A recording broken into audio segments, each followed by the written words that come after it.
at the end of the day, Dr. Umar Johnson would never have a debate with Charleston White because in his eyes, he's still a thug. He behaves like one, he act like one, he dressed like one, he cussed like one. Dr. Umar Johnson only wants to debate people of what? Of his equals. The same thing like David Carroll used to say. I'm only debating people of my intellectual equals, man. The others I teach. Right. And Dr. Umar Johnson does not feel that Charleston White is his equal as far as a debate goes.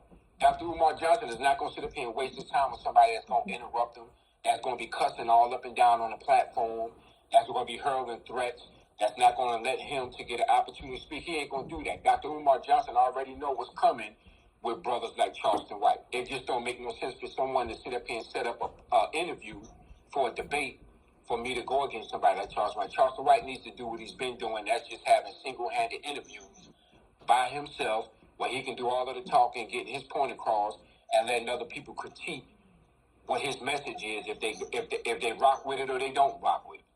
Because I'm going to tell you, man, like when Cam Newton was interviewing him, right? It's like he was just talking all over Cam Newton. Won't let Cam Newton finish his, you know what I mean? One, Charleston White don't like to be debated against, and anything that sounds logical to him, he's going to overtalk you. He's not going to allow you to get your point across, even though you gave him the opportunity to address the issues and the concerns that was brought to the table. When it's your turn to address those issues, Charleston White is not going to allow you to get your point across. And prime example, when 2 years ago, when there was a debate between Melvin Farmer and I forget the other brother, he's supposed to be a Pyro Blood, I told you of something, I forget his name. But anyway, when it was Melvin Farmer's turn to speak, and it was something in regards to Tookie and Nipsey Hussle, you know what I'm saying? He wouldn't allow Melvin Farmer to critique, you know what I'm saying, his side of the point of view on that matter. He overtalked them. There was threats being hurled at each other, and then the brother got up and walked out of the interview.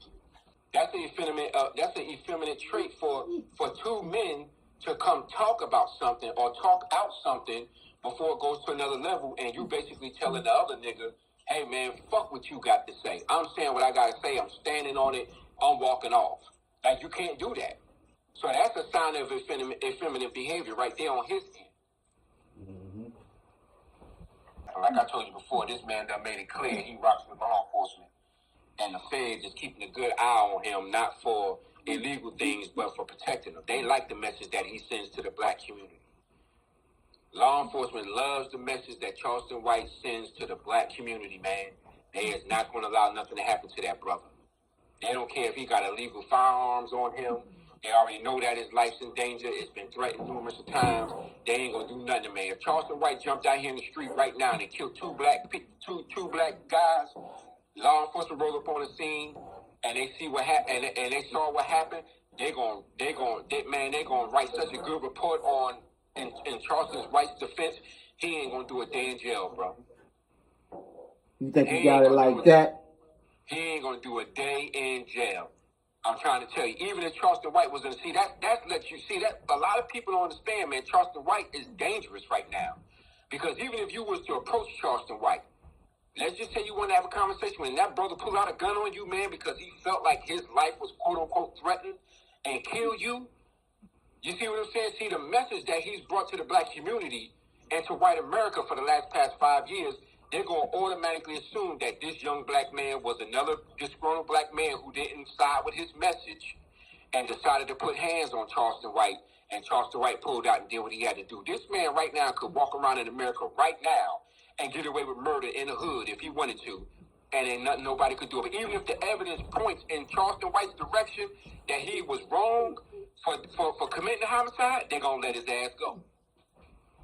They're going to let his ass go. See, that's the true saying right there. When white folks say that they like to sit back and watch black folks kill other black folks, that's the type of black man that they like to see doing it.